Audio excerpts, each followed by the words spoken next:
Bismillahirrahmanirrahim. Assalamualaikum warahmatullahi wabarakatuh. Innal hamdalillah nahmaduhu wa nasta'inuhu wa nastaghfiruhu wa nastahdihi wa natubu ilaihi wa na'udzu billahi min syururi anfusina wa min sayyiati a'malina. Man yahdihillahu fala mudilla lahu wa man yudlil fala hadiya lahu. Asyhadu an la ilaha illallah wahdahu la syarika lahu wa asyhadu anna sayyidana wa nabiyyana Muhammadan abduhu wa rasuluhu la nabiyya ba'dah. Salli wa sallim ala habibil mustafa wa ala rasulil mujtaba Muhammadin sallallahu alaihi wasallam wa ala alihi wa sallam bi sunnati ila yaumiddin. Allahumma anfa'na bima 'allamtana wa zidna ilman wa tuqan ya rabbal alamin. Alhamdulillah, para jamaah yang dimuliakan Allah Subhanahu wa taala. Kita bersyukur kepada Allah Subhanahu wa taala yang Maha Agung dan yang Maha Tinggi, yang masih berkenan untuk memberikan kita kehidupan, berkenan untuk memberikan kita nikmat Islam dan iman, dan berkenan memberikan kita nikmat kesehatan. Semoga saja nikmat-nikmat yang Allah berikan ini menjadikan kita hamba-hamba yang selalu tunduk kepadanya, selalu mentauhidkannya dan jauh dari sikap berbuat syirik kepadanya. Salawat dan salam tidak lupa kita tujukan kepada Nabi besar Muhammad sallallahu alaihi wasallam, kepada keluarga beliau, kerabat beliau dan seluruh pengikut beliau hingga hari kiamat kelak. Semoga Allah yang Maha Agung dan yang Maha Tinggi berkenan memberikan kita kesempatan mendapatkan syafaat Nabi Muhammad sallallahu alaihi wasallam di hari kiamat kelak. Para jamaah yang dimuliakan Allah Subhanahu wa taala, kita pada kesempatan kali ini akan membahas materi yang sebenarnya sering ya disampaikan, cuma kita fokus kepada kesyirikan yang kadang tidak disadari, ya, tidak disadari oleh sebagian orang. Syirik itu jelas ya, menyekutukan Allah dalam hal uluhiyah dan rububiyah Allah Subhanahu wa taala. Maksudnya apa? Menyekutukan Allah dalam hal yang sesuatu itu khusus untuk Allah Subhanahu wa taala. Misalnya uluhiyah ini berkaitan dengan perbuatan hamba yang beribadah kepada Allah. Itu uluhiyah ya. Uluhiyah itu kata ulama diantaranya adalah kita mentauhidkan Allah dalam perbuatan hamba yang berkenaan dengan ibadah. Ya, uluhiyah itu ya. Kita sekali lagi, saya ulang lagi ya. Uluhiyah itu artinya ya tauhid uluhiyah berarti kita mengesahkan Allah dalam hal perbuatan hamba yang memang itu seharusnya dikhususkan untuk Allah Subhanahu wa taala. Sedangkan rububiyah yaitu mengesahkan Allah dalam hal perbuatan Allah yang memang itu khusus milik Allah perbuatan itu. Mengesahkan Allah dalam hal perbuatan Allah yang memang perbuatan itu adalah khusus milik Allah, tidak bisa disandarkan kepada yang lain. Nah, adapun dalam asma dan sifat ini nanti pembahasan yang berbeda ya. Karena tauhid kan ada 3 ya. Meskipun ada yang mengkritisi terkait dengan pembagian 3 ini, tauhid uluhiyah, rububiyah, asma dan sifat. Namun kita tidak sedang membahas itu ya. Jadi kita fokus pada uluhiyah dan rububiyahnya. Nah, para jamaah sekalian azanallahu yakum, kalau dirujuk ya ke Al-Qur'an ya, kita ingat firman Allah Subhanahu wa taala, a'udzubillahi minasyaitonir rajim, surat An-Nisa ayat 48 ya. A'udzubillahi minasyaitonir rajim. Innallaha la yaghfiru an yushraka bihi wa yaghfiru ma duna dzalika liman yasha. وَمَن يُشْرِكْ بِاللَّهِ فَقَدِ افْتَرَى إِثْمًا عَظِيمًا. Surat An-Nisa 48. Sesungguhnya Allah tidak akan mengampuni dosa syirik, dan Dia mengampuni segala dosa yang tingkatannya lebih rendah dari syirik itu bagi siapa saja yang dikehendakinya. Barang siapa yang persekutukan Allah, maka sungguh dia telah berbuat dosa yang besar. Nah, sebelum kami lanjutkan para jamaah sekalian azanallahu iyyakum, ulama berbeda pendapat. Di sini kan sebutkan Allah tidak mengampuni dosa syirik. Ini dosa syirik besarkah atau dosa syirik kecil? Ya, para jamaah sekalian. Ada yang mengatakan bahwasanya surat An-Nisa ini fokus kepada dosa syirik besar. Jadi Allah nggak mengampuni. Orang meninggal, dia melakukan syirik, belum bertaubat, maka ya maaf saja, tidak diampuni oleh Allah Subhanahu wa taala. Alhamdulillah min dzalik. Tapi ada ulama lain seperti Ibnu Taimiyah rahimahullah berpandangan bahwasanya syirik kecil pun masuk di situ. Syirik kecil juga tidak diampuni oleh Allah Subhanahu wa taala kalau seseorang itu tidak bertaubat. Wah, ini beratnya di situ deh. Beratnya di situ. Karena ya kita tahu riya misalnya,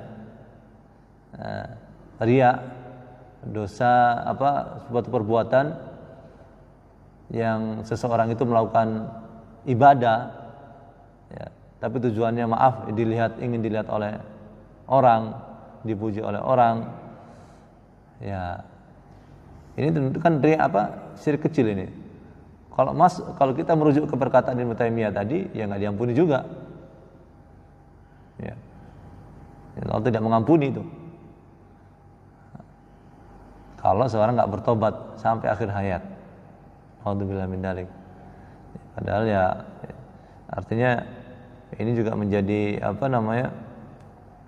tentu sesuatu yang perlu kita fokus di situ ya. Nah, dalam surat Yusuf disebutkan memang wa may yu'min aktsaruhum billahi illa hum musyrikun. Dan tidaklah mereka itu beriman kepada Allah kecuali mereka dalam keadaan melakukan syirik. Jadi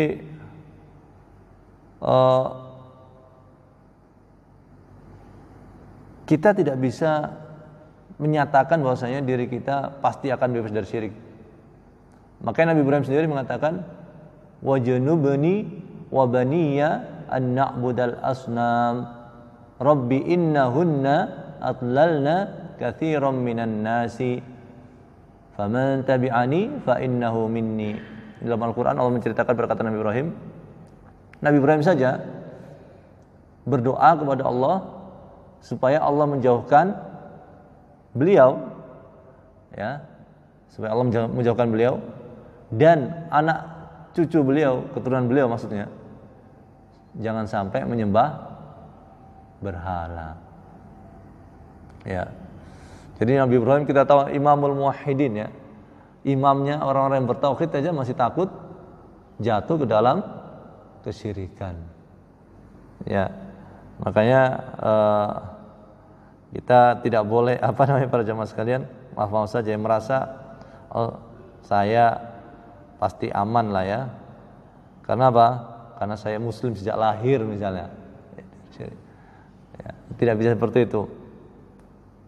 Kita juga lihat surat Yusuf lagi, surat ayat 106 ya. Tadi yang saya sebutkan surat Yusuf ayat 106. Kemudian surat Yusuf lagi ayat 103. Wa ma aktsarun nasi walau harasta bimu'minin. Ya, dan sebagian besar manusia tidak beriman dengan iman yang benar walaupun kamu sangat menginginkannya. Ya. Jadi maksudnya adalah mayoritas orang itu walaupun kamu sangat menginginkan dan bersungguh-sungguh untuk menyampaikan petunjuk Allah, mereka tidak akan beriman kepada Allah dengan iman yang benar karena mereka memegang teguh keyakinan kafir dan syirik yang merupakan agama warisan. Jadi Allah sudah menyampaikan kepada Muhammad seperti itu.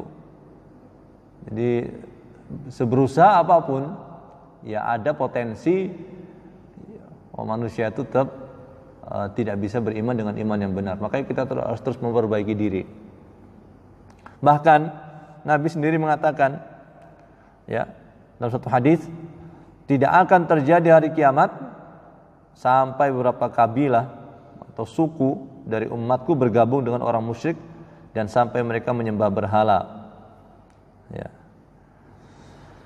Nah, para jamaah sekalian azallahu wa iyyakum, ya kita sampai 5:53 insyaallah ya. Akan membahas secara singkat saja para jamaah sekalian karena waktu kita terbatas terkait syirik yang agak-agak samar begitu ya. Orang tidak menyadarinya. Ya. Orang tidak menyadarinya. Karena kalau yang kalau ditanya biasanya kan orang, apa itu syirik? Syirik itu ya berarti datang ke depan berhala, datang ke depan patung, kemudian sujud di depan patung, itulah syirik. Ya.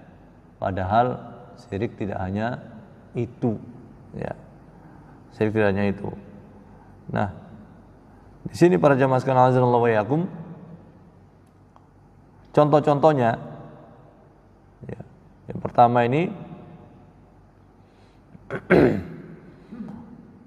orang itu masih, yang pertama ya, dulu orang itu para jamaah sekalian menyembah Allah, namun mereka juga masih masih condong dalam ibadahnya kepada yang lain. Ya. Maka disebutkan dalam surat Az-Zumar ayat 3. Surat Az-Zumar ayat 3. A'udzubillahi minasyaitonir rajim.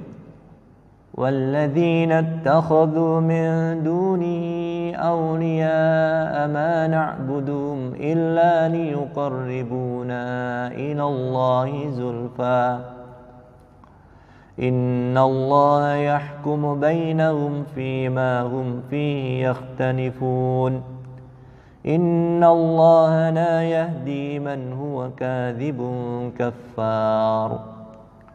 Dan orang-orang yang mengambil pelindung selain Allah berkata, kami tidak menyembah mereka, melainkan supaya mereka mendekatkan kami kepada Allah dengan sedekat-dekatnya. Sesungguhnya Allah akan memutuskan di antara mereka tentang apa yang mereka perselisihkan. Sesungguhnya Allah tidak akan beri petunjuk kepada orang-orang yang pendusta dan sangat kasar kekafirannya. Sangat besar kekafirannya. Jadi saya pernah mendengar langsung ya para jamaah sekalian, ketika seseorang itu berdoa kepada wali itu, ya, mereka mengatakan Allah itu seperti presiden. Kita nggak bisa langsung menuju presiden kecuali melalui menterinya atau ajudannya. Ya. Jadi ini sama seperti yang disebutkan oleh Allah dalam Al-Quran. Jadi tujuan mereka menyembah patung itu, tujuannya supaya patung-patung itu mendekatkan diri mereka kepada Allah. Jadi nggak langsung ketika orang menyembah patung itu bukan berarti dia menjadikan patung itu sebagai yang utama. Tidak, patung itu hanya mendekatkan diri mereka kepada Allah. Kalau mereka dekat dengan Allah, maka keinginan mereka akan dikabulkan. Nah, sama kalau misalnya ada orang zaman sekarang mengatakan bahwasanya ya kami nggak minta kepada wali itu hajat kami, tapi kami berharap supaya wali-wali itu mendekatkan diri kami kepada Allah, karena wali itu seperti apa? Seperti menteri atau perantara antara manusia dengan Allah Subhanahu wa taala. Jadi ini contohnya. Pertama. Ya. Padahal kalau kita merujuk ke surat Al-Baqarah ayat 186, ya Al-Baqarah 186, Allah enggak menyuruh kita bikin perantara begitu. Allah mengatakan wa idza sa'alaka 'ibadi 'anni fa inni qarib ujibu da'watad da'i idza da'an. Ya. Apabila mereka bertanya, ya hamba-hambaku bertanya kepadaku ya, dasar ibadi, maaf, apabila hamba-hambaku bertanya tentangku, anni, maka katakanlah fa inni qarib, aku itu dekat. Ujibu da'watad da'i idza da'an, aku menjawab atau mengijabahi atau mengabulkan doa dari orang berdoa apabila mereka berdoa kepadaku. Jadi langsung saja berdoa kepada Allah, ya, langsung saja berdoa kepada Allah, dan apa? Jangan pakai wasilah-wasilah begitu. Ya, langsung saja. Ya. Jadi ini sangat mengerikan. Kemudian surat Al-Ankabut ayat 65. Ini juga menunjukkan bagaimana orang musyrik jahiliyah dulu itu sebenarnya menyembah Allah. Ya. Maka dikatakan sini, fa idza raqibu fil fulki da'awallaha mukhlishina lahuddin. Falamma najjahum minal barri idahum yusyrikun. Apabila mereka mengarungi lautan dengan kapal mereka, ya kan, dengan kapal mereka berdoa kepada Allah dengan memurnikan agama baginya. Kemudian tatkala Allah menyelamatkan mereka sampai ke darat, tiba-tiba mereka kembali mempersekutukan Allah. Jadi kalau lagi lapang, orang musyrik jahiliyah itu ya menyekutukan Allah. Tapi kalau lagi genting, mereka fokus mentauhidkan Allah Subhanahu wa taala, minta hanya kepada Allah. Tapi masalahnya kadang orang sekarang, ya oknum ya, enggak semuanya sih. Susah senang itu merujuk ke siapa yang diagungkan, wali mana yang diagungkan. Ya. Jadi ini agak lebih berat ya dari sisi ini ya, tentunya. Makanya para jamaah sekalian azanallahu wa iyyakum, kita sendiri tidak melempar atau memastikan bahwa semua orang yang seperti itu kafir, karena fokusnya adalah kita ini kalau bisa para jamaah sekalian mendakwahi, bukan fokus untuk menghukumi perorangan ya. Ya, karena kadang-kadang ya, dan tidak sedikit masalah itu timbul karena ketidaktahuan. Ya, bukan karena apa? Bukan karena sengaja seperti itu. Jadi kalau kita fokus untuk mendakwahi, ya semoga saja kebodohan itu, ketidaktahuan itu akan sirna. Ya. Jadi jangan fokus, ini kafir, orang ini kafir, orang ini kafir, orang ini kafir, orang ini kafir, orang ini kafir. Tapi kita nggak mendakwahi, kita hanya fokus mengkafirkan. Nah ini berat, karena bisa jadi, dan ini kemungkinan ya, yang cukup besar, ada mereka tidak tahu, dan kalau tidak tahu tidak bisa dikafirkan, ya. Ya, tidak bisa dikafirkan, karena memang yang diajari sejak kecil ya seperti itu. Ya, diajari sejak kecil untuk apa? Untuk rombongan ke wali-wali dan meminta di sebagiannya, dan meminta kepada wali-wali tersebut. Ya, jadi sekali lagi kita perlu mendakwahi mereka dengan saudara-saudara kita ini dengan apa? Dengan bijak. Ya. Kemudian ada orang bernadar, tawaf, sholat dan sujud. Insya Allah ini, ya, insya Allah orang udah paham ya. Insya Allah orang Indonesia yang tidak terlalu bermasalah ya. Tapi ada sih yang tawaf misal di kuburan juga ada, saya dengar juga ada tawaf di kuburan. Ya, kuburan tertentu. Padahal nggak boleh seperti itu. Kalau kita merujuk ke surat Al-An'am ayat 162 sampai 163, Qul inna salati wa nusuki wa mahyaya wa mamati lillahi rabbil alamin. Katakanlah sesungguhnya salatku, sembelihanku, hidupku dan matiku hanya untuk Allah, Rabb semesta alam, tiada sekutu baginya. Dan demikian ya, ini adalah jelas ya para jamaah sekalian azanallahu wa iyyakum, bahwasanya kita baca setiap hari ya, tapi kadang-kadang mungkin tidak mengerti ya. Dan ini makanya dikatakan sesungguhnya salatku, sembelihanku, hidupku dan matiku hanya untuk Allah, Rabb semesta alam, tiada sekutu baginya, dan demikian itulah yang diperintahkan kepadaku, dan aku adalah orang yang pertama menyerahkan diri.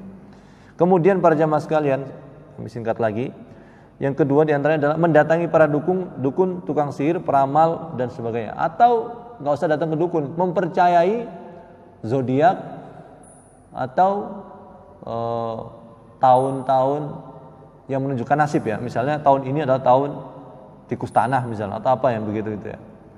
Ya, tapi orang menganggap itu sepele ya.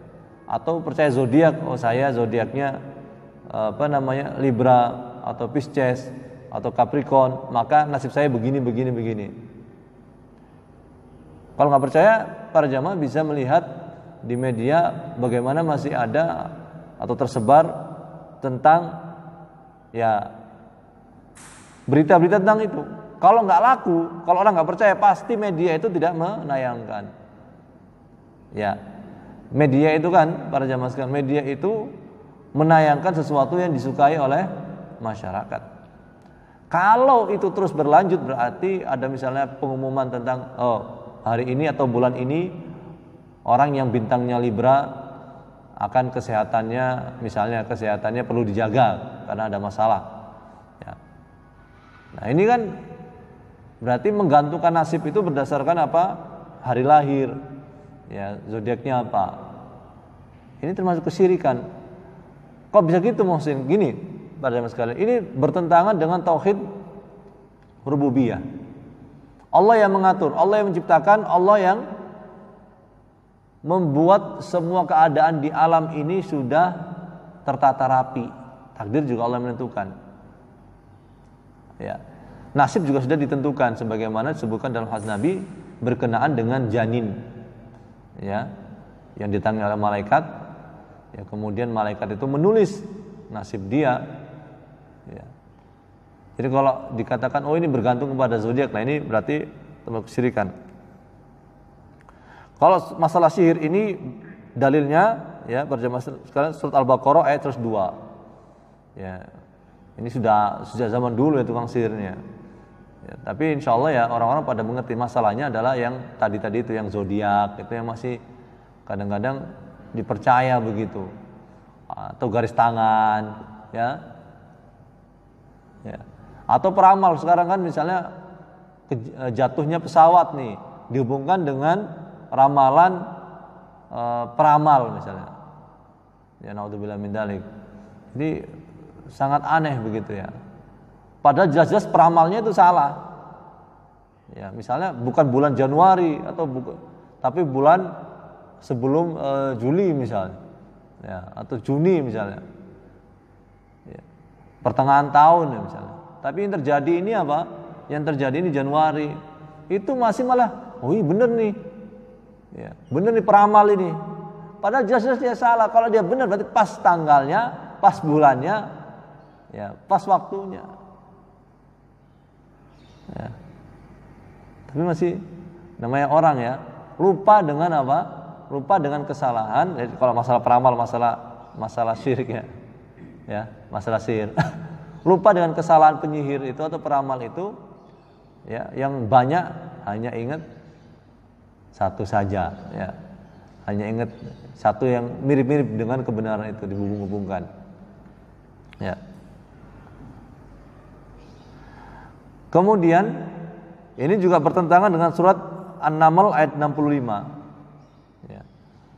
Tidak ada seorang pun di langit dan di bumi yang mengetahui perkara yang gaib kecuali Allah. Dan mereka tidak mengetahui bila mana mereka akan dibangkitkan. Ya. Jadi tidak ada yang tahu yang gaib. Gaib itu kan ada 3 ya para jamaah sekalian. Gaib masa lalu, gaib masa sekarang, dan gaib masa depan. Gaib masa lalu berarti apa? Kita tidak tahu persis kejadian-kejadian yang terjadi di masa lalu itu persis ya, maksud kami. Kita hanya mendengarkan cerita, tapi apakah faktanya real seperti itu? Ya ada yang menceritakan real seperti cerita fakta, yaitu yang diceritakan oleh Al-Quran dan Hadis. Tapi kalau misalnya masa lalu kita berbicara tentang misalnya nih ya, maaf ya misalnya kita dihubungkan dengan cerita berkenaan dengan kerajaan Majapahit misalnya masa lalu ya. Nah itu kan orang menganalisanya dari apa? Dari pahatan tulisan yang dipahat ya. Orang menganalisanya dari apa? Dari lontar-lontar buku tulisan yang dilontar-lontar itu ya. Ya. Tapi faktanya nggak tahu kita. Itu gaib masa lalu. Gaib masa depan, ya kita tidak tahu masa depan yang akan terjadi. Ya manusia hanya bisa memperkirakan. Gaib masa sekarang, ya kita semua sekarang ini tidak tahu apa yang terjadi di rumah kita masing-masing. Ya, ya kecuali ada CCTV. CCTV itu ya bukan kita mengetahui yang gaib, karena dia kan sifatnya real time. Maksudnya kalau nggak ada CCTV nih, kita nggak tahu nih apa yang akan terjadi sekarang ini di rumah kita masing-masing. Ya, apa ada semut yang berjalan, ya, apa ada tikus yang ambil makanan, apa ada cicak ya yang buang kotoran di mana saja di rumah kita, nggak tahu kita. Ya, jadi gaib itu seperti tadi tidak ada yang tahu, para jamaah sekalian, ya kecuali Allah Subhanahu Wa Taala. Makanya kalau ada peramal yang tahu dan kita meyakini, oh ini bahaya. Man ata'arrafan au kuhanan fasaddaqa bima yaqul faqad kafara bima unzila ala Muhammad. Barang siapa yang mendatangi peramal atau dukun kemudian membenarkannya, ya, membenarkan perkataan dia, maka dia telah kafir terhadap apa yang dibawa oleh Nabi Muhammad SAW, yaitu Al-Quran. Artinya ya kafir. Cuma sekali lagi para jamaah sekalian, sekali lagi ya, saya ulang-ulang, kita tidak bisa menghukumi perorangan ya. Oh fulan ini dia suka datang kepada dukun, berarti dia kafir, dia murtad, dia begini. Ini tidak bisa seperti itu. Kenapa? Karena yang menghukum perorangan itu adalah ada pihak yang berwenang untuk itu. Tapi kalau ngomong secara lepas, mutlak, ya itu boleh. Jadi kalau kamu begini, kalau kita begini hukumnya. Kalau kita datang ke dukun, berarti ini kita melakukan kesyirikan. Ini hukum secara umum, boleh. Tapi menghukum perorangan beda-beda ya, harus dibedakan antara hukum umum dengan hukum perorangan. Hukum perorangan itu apa? Ya nanti kita ngomong kepada siapa? Kepada MUI setempat atau ulama setempat, kiai setempat, ajengan setempat. Pak ajengan, saya punya tetangga ini, ya, dia suka datang ke dukun, ya. Nanti Nanti dia akan mungkin didatangi oleh ajengan, didatangi oleh MUI setempat. Nanti ditanya, kamu kenapa datang ke dukun? Kamu begini, kenapa begini? Jadi ada cek dan dicek, diterangkan. Nah, kalau dia masih kekeh, ya akhirnya bisa dikafirkan oleh MUI misalnya. Seperti orang-orang yang mempercayai adanya nabi-nabi setelah Muhammad, kan dipanggil dulu kan. Kalau kamu mau, ya kamu masuk Islam lagi. Ya kalau enggak ya berarti murtad. Jadi ingat ya, ini yang sering dikritisi ya orang-orang yang mengajarkan supaya kita menjauhi syirik, yaitu apa? Ente suka mengkafirkan orang. Siapa mengkafirkan orang? Enggak ada yang mengkafirkan orang. Beda hukum umum sama hukum khusus. Harus dibedakan. Ya. Hukum umum itu ya Al-Qur'an banyak hukum umumnya. Tapi penerapannya pada perorangan itu enggak semudah yang dibayangkan. Bisa jadi orang itu dia datang ke dukun tapi dia nggak ngerti hukumnya, ya, nggak ngerti hukumnya karena memang dia hidup misalnya di belantara hutan, ya, dan dia nggak paham, ya agama Islam cuma sekilas saja, ya. Dia pikir ketika seseorang itu mempercayai zodiak, ya biasa saja kali, nggak ada hubungannya. Tetap saya percaya sama Allah kok, cuma itu membantu saya misalnya untuk memanage rencana saya ke depannya misalnya. Ya ini kan makanya kan sekali lagi kita fokus mendakwai tapi bukan fokus menghukumi status orang. Begitu ya para jamaah sekalian. Jadi kalau begini ya kita nggak menghukumi orang, kita hanya menukil saja. Ya. Nah. Makanya kan dalam surat Al-Jin ayat 6, jin saja ngomong, surat Al-Jin ayat 6 ya, jin menceritakan kan. Dan bahwasanya ada beberapa orang dari kalangan manusia meminta perlindungan kepada beberapa laki-laki dari kalangan jin, maka jin itu pun menambah bagi mereka dosa dan kesalahan. Jadi apalagi zaman sekarang, zaman susah ya para jamaah sekalian. Ya zaman resesi ya. Ekonomi susah. Jadi orang misalnya minta pesugihan ya, atau meminta ke dukun ya, tuyul dan yang lainnya, ya sangat mungkin terjadi karena orang bingung nih, ya, dipecat dari kerjaan, mau usaha bingung, tapi kebutuhan tetap, ya orang nggak mau ngutangin, orang nggak mau bantu karena sedang mikir diri sendiri masing-masing, Ya, gimana merujuknya? Akhirnya rujuknya kemana? Ke dukun dan yang lainnya.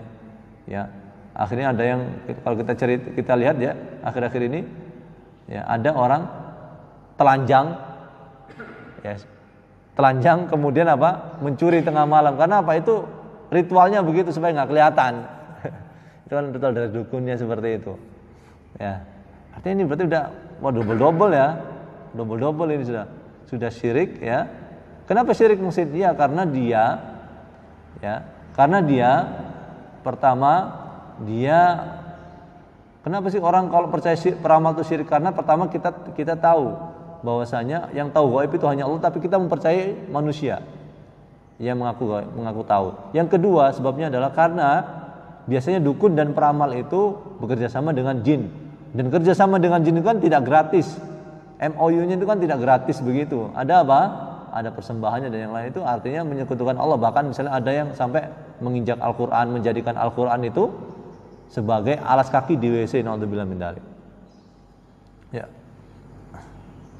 Nah, kemudian para jamaah sekalian, saya singkat lagi ya. Termasuk juga melampaui batas dalam hak Nabi. Nah, jadi Nabi itu seakan-akan tahu gaib dan yang lainnya. Jadi ini naudzubillah min dzalik, ini berlebihan ya. Karena tadi kita tahu bahwasanya gaib itu hanya yang tahu hanya Allah Subhanahu wa taala. Kemudian juga ada yang tatoyur namanya ya. Tatoyur itu menganggap sial dan mengatakan ini bagus atau tidak berdasarkan sesuatu. Misalnya kalau orang dulu, orang Arab jahiliyah dulu itu sebelum pergi dia membawa burung, dia lepaskan burung itu. Kalau burung itu terbang ke kanan, ini berarti tanda baik. Kalau burung terbang ke kiri, berarti tanda buruk.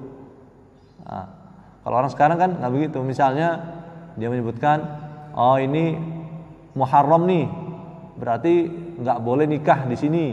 Nanti apa? Sial. Nah, yang menentukan itu siapa? Kemudian juga para jamaah sekalian, weton. Kalau nikah nih weton. Wetonnya si calon laki-laki sama calon pengantin perempuan cocok nggak nih? Kalau nggak cocok, sial nanti. Nah, ya banyak sekali kesialan-kesialan, ya, yang dihubungkan dengan tanggal lahir atau masa atau pakaian. Kalau naik gunung pakai pakaian ini, nanti apa? Sial. Ini ada. Padahal sial dan untung itu yang menentukan Allah Subhanahu wa taala. Ya. Naudzubillah min dzalik. Kemudian juga bersumpah demi Allah, demi Rasul. Ini enggak boleh ya. Demi Allah dan demi Rasul itu tidak boleh. Ya, bersumpah itu apa? Hanya kepada Allah. Man halafa bi ghairillahi faqad asyraka, kata Nabi SAW. Barang siapa yang bersumpah dengan selain Allah maka dia telah syirik. Ini jelas nih. Tapi orang demi Allah, demi Rasul. Memang niatnya baik ya, tapi Rasul tidak berhak untuk disandingkan dengan Allah dalam masalah sumpah. Kenapa? Orang bersumpah dengan sesuatu berarti dia mengagungkan sesuatu tersebut. Menyamakan kedudukan Rasul dengan Allah itu tidak boleh. Ya. Nah, kemudian juga kadang-kadang orang itu mengatakan sialan nih gara-gara hujan. Sialan gara-gara hujan. Jadinya apa? Saya pilek. Jadi kan maaf saja para jamaah sekalian, hujan dianggap sebagai sebab orang itu yang menjadikan dia sakit. Ya.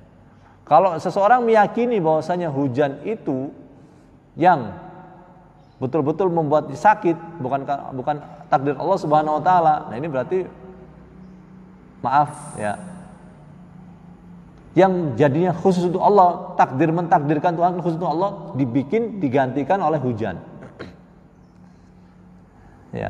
Tapi kalau orang menyebutkan ini adalah salah satu sebab, misalnya saya itu nggak terbiasa kena hujan, tapi kalau sebab ya mungkin apa bisa lah. Tapi kalau mengatakan saya sakit ini gara-gara hujan, ya kepala saya kena hujan tadi ya, oke pilek misalnya. Nah ini hati-hati, ya, hati-hati sekali. Ya naudzubillah min dzalik. Ya. Jangan juga mencela angin. Nabi mengatakan la tasubbur rih, jangan kalian mencela angin. Anginnya ini dingin banget ya. Angin ini menghancurkan segalanya. Angin menghancurkan segalanya. Atau inilah persembahan alam. Jadi madu atau buah-buahan yang bermanfaat untuk manusia itu dikatakan inilah persembahan alam. Ya. Yang membuat sehat itu kan Allah Subhanahu Wa Taala. Itu hanya wasilah saja, perantara saja. Ya. Jadi sangat sayangkan ya para jamaah sekalian, tidak sedikit yang seperti itu. Kata-kata itu bahkan misalnya kalau orang caleg nih misalnya, kalau saya jadi wali kota daerah sini tidak akan ada kemiskinan. Emang siapa? Ini kan bahaya ini ya. Ya karena Allah sendiri dalam Al-Quran wa rafa'na ba'dahum fawqa ba'din darajatil liyattakhidha ba'duhum ba'dun sukhriya wa rahmatu rabbika khairum mimma yajma'un. Dan kami sengaja mengangkat sebagian kalian di atas sebagian yang lain. Memang sengaja Allah bikin tingkatan manusia itu bertingkat-tingkat dalam masalah ekonomi dan lain. Supaya apa? Supaya ada yang bisa dijadikan sebagai orang yang bantu orang lain begitu. Coba bayangkan para jamaah sekalian, semua orang kaya semua, ada duit semua. Mana ada yang mau jadi pembantu? Mana ada yang mau jadi disuruh-suruh? Ya, memang ada hikmah Allah di situ. Di situ ada ujian juga. Ini dalam Al-Quran sudah disebutkan. Ya. Nah, ini waktu sebentar lagi ya. Saya langsung saja ya ke doanya supaya kita jangan sampai terkena syirik ini ya. Syirik besar atau syirik kecil. Syirik besar itu jadi gini, saya kasih kaidah umumnya saja ya. Misalnya syirik besar misalnya kalau seseorang itu ini menyampaikan kalau saya keluar dari kerjaan saya nanti anak istri saya makan apa? Misalnya ada ngomong begitu ya. Kalau saya dipecat nih anak istri saya makan apa? Ya, biasanya kan ada begitu kan. Kalau saya dipecat, anak istri saya makan apa ini? Kalau orang meyakini bahwasanya rizkinya adalah dari perusahaan dia, hidup dan berkembangnya anak istrinya adalah dari perusahaan dia, berarti ini syirik besar. Karena apa? Karena dia memberikan rezeki adalah perusahaan. Padahal Allah mengatakan dalam surat Ad-Dariyat, ya bagaimana? Dalam surat Ad-Dariyat, Innallaha war-razzaqu dzul quwwatil matin. Sesungguhnya Allah itu yang Maha memberi rezeki. Ya. Jadi kalau syirik kecil itu misalnya dia menjadikan sesuatu yang bukan sebab menjadi sebab. Ya, tapi samar ini. Ya, misalnya seseorang yang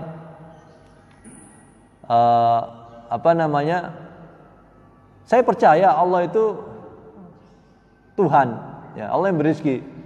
Ya. Cuma perusahaan ini punya potensi yang besar untuk mengatur rezeki saya, begitu. Ya. Jadi kita harus tahu bahwasanya kadang-kadang sesuatu yang bukan menjadi sebab utama, ya. Contohnya lagi adalah misalnya kalau orang pakai jimat ya. Anak kecil biasanya kan ada di kalung ya, bayi. Kayak bayi itu contoh syirik kecil nih, contoh syirik kecil. Pakai kalung, katanya ini untuk supaya nggak sakit-sakitan misalnya. Ya ada kalung biasanya anak kecil bayi-bayi itu.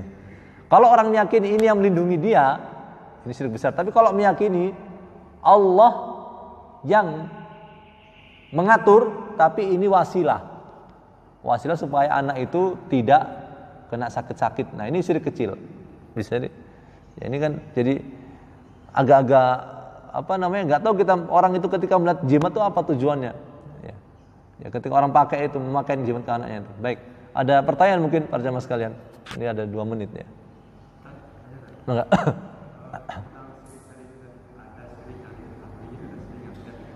Ya.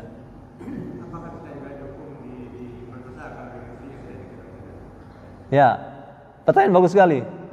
Kan syirik itu ya seperti semut hitam di malam yang kelam berjalan di batu hitam, sangat samar. Lah kalau kita nggak tahu Muhsin, nggak sadar, ya apakah kita akan terkena dosa? Jadi gini, para jamaah sekalian azanallahu wa iyyakum. Kalau kita ini tidak tahu dan tidak ada yang mengajari kita dan kita sudah berusaha keras, ya maka kita tidak terkena hukum di dunia. Ya.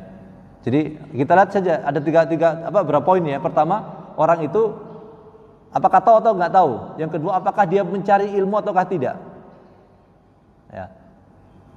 Ya, apakah dia mencari ilmu ataukah tidak. Apakah masalah ini adalah masalah yang darurat, yang wajib orang tahu semua. 3 hal ini. Ya. Makanya kan Syekh Muhammad bin Shalih Al-Utsaimin rahimahullah ya ngasih keterangan.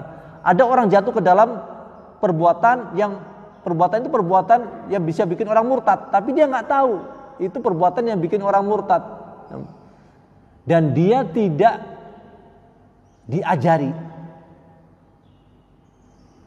ya maka hukum dunianya dia nggak bisa diapain, nggak bisa dikatakan murtad. Makanya kan ini sekali lagi ini hukum perorangan. Kalau ditanya ke pribadi kita, ya kalau kita nggak tahu maka rufi'an ummati al-khata' wa nisyan wa mastakrihu alaihi, kata Nabi SAW. Diangkat dari umatku dosa, salah, enggak sengaja, lupa, dan karena mereka dipaksa. Ini 3 hal Nabi SAW menyebutkan ya. Orang itu tidak dianggap berdosa kalau dia enggak sengaja, dia lupa, dan dia dipaksa. Nah, kalau orang enggak tahu, sudah berusaha tapi enggak tahu, atau dia hidup di lingkungan yang semuanya orang manusia ya gitu semua.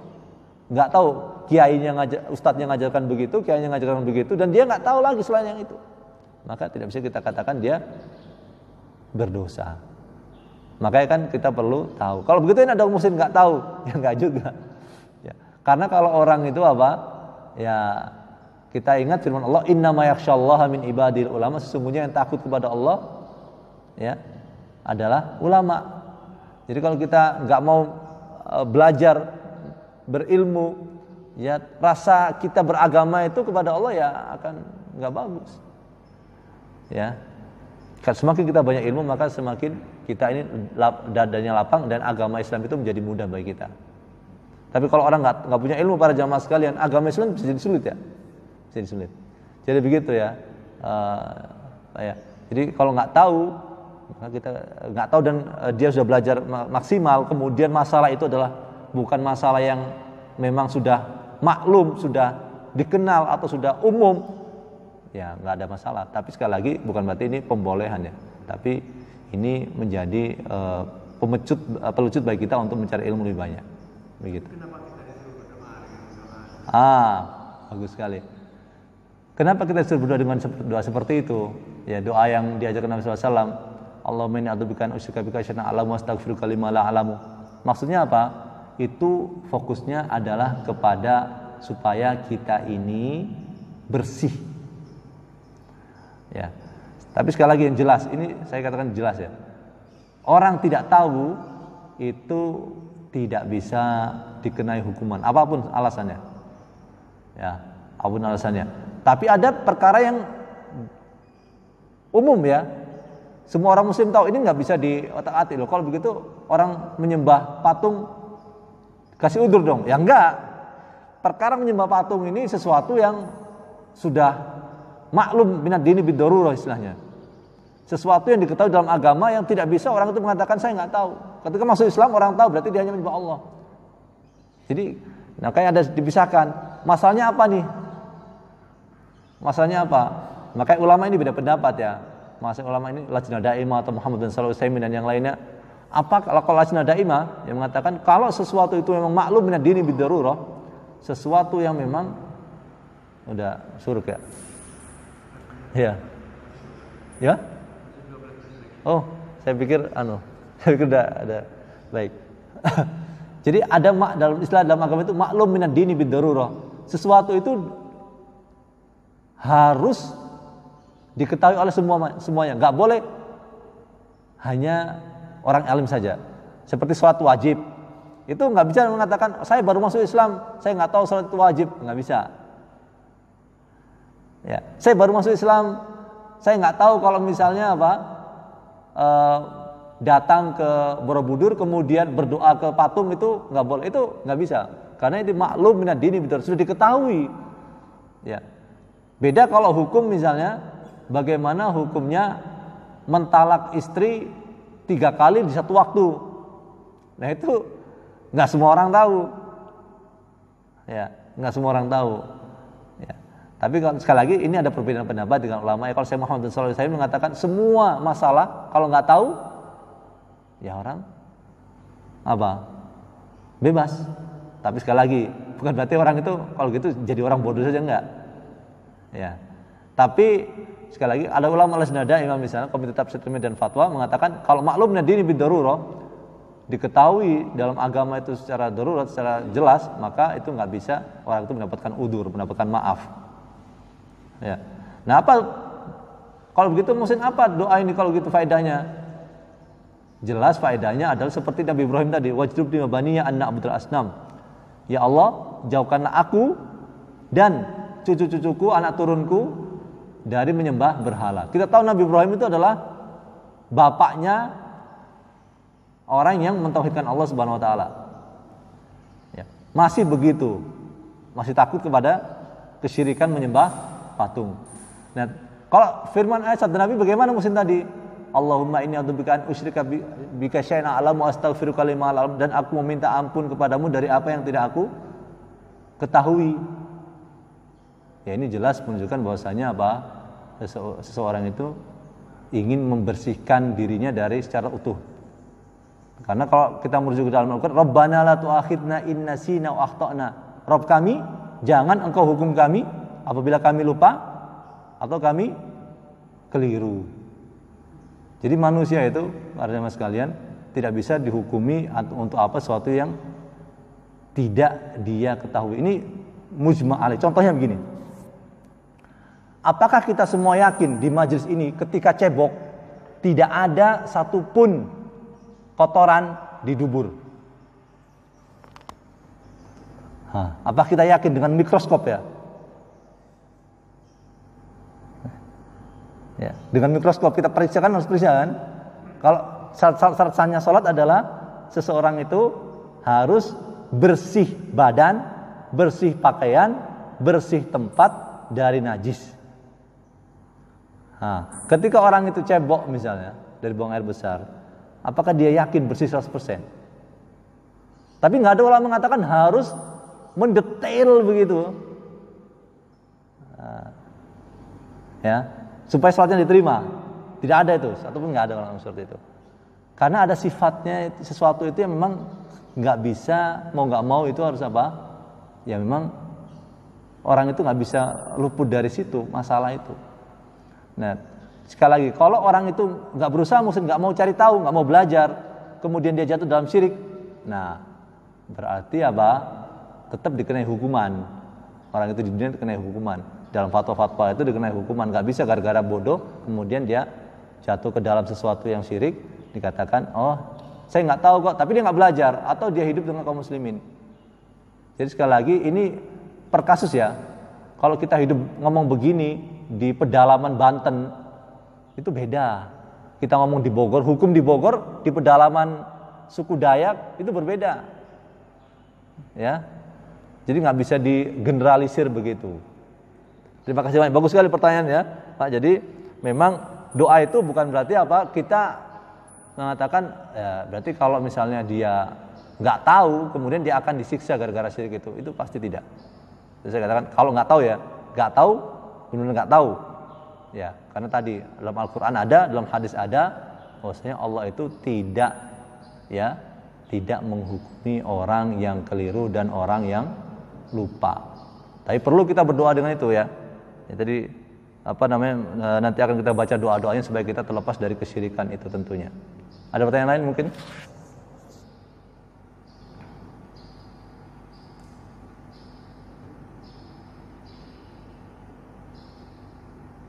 Ya. Nah. Ya. Mas habis. Allah Akbar. Saya ini aja dikit aja ya. Doanya surat Ibrahim ayat 35 sampai 35 ya. Pertama, doanya kalau mau kita selamat dari syirik itu, kita berdoa dengan doa Nabi Ibrahim ayat 35 tadi, wajibni bani an na'budal asnam. Kemudian doa lagi adalah hadis riwayat Ahmad, Allahumma inni as'alukal huda wat tuqa wal afaf wal ghina. Ini sudah sering ya dibahas. Allahumma inni as'alukal huda wat tuqa wal afaf wal ghina. Ya Allah, aku mohon kepadamu hidayah, ketakwaan, terjaga kehormatan dan kekayaan. Kemudian yang masyhur ya, Allahumma inni a'udzubika an usyrika bika wa ana a'lam wa astaghfiruka lima la a'lam. Ya Allah, aku berlindung kepadamu jangan sampai aku menyekutukanmu sementara aku menyadarinya, dan aku mohon ampun kepadamu untuk yang tidak aku sadari. Jadi ini saja para jamaah sekalian azanallahu wa iyyakum. Karena waktu kita habis, tapi secara umum kesimpulannya adalah manusia tidak ada yang bisa pastikan selamat dari kesyirikan. Namun manusia harus terus berusaha sebagaimana Nabi Ibrahim, sebagaimana Nabi Muhammad SAW untuk selalu mewanti-wanti kita. Oleh karena itu teruslah kita belajar dan teruslah kita berdoa dan teruslah kita berusaha untuk menjaga diri kita dari kesyirikan baik itu yang besar maupun yang kecil. Karena Allah Subhanahu wa taala Maha mendengar, Maha melihat, dan semoga saja Allah berkenan untuk mengabulkan doa kita tersebut dan melihat usaha kita yang sungguh-sungguh. Kami mohon maaf sekali lagi para jamaah sekalian atas kesalahan dalam ucapan dan perbuatan. Yang benar adalah dari Allah Subhanahu wa taala dan yang salah adalah dari diri kami pribadi dan setan. Allah taala dan Rasul berlepas dari itu. Kami kafaratul majlis. Semoga Allah mengampuni dosa di majlis kita ini. Subhanakallah bihamdika asyhadu an la ilaha illa anta astaghfiruka wa atubu ilaik. Wassallallahu Nabi Muhammad wa ala alihi wasallam. Wassalamualaikum warahmatullahi wabarakatuh.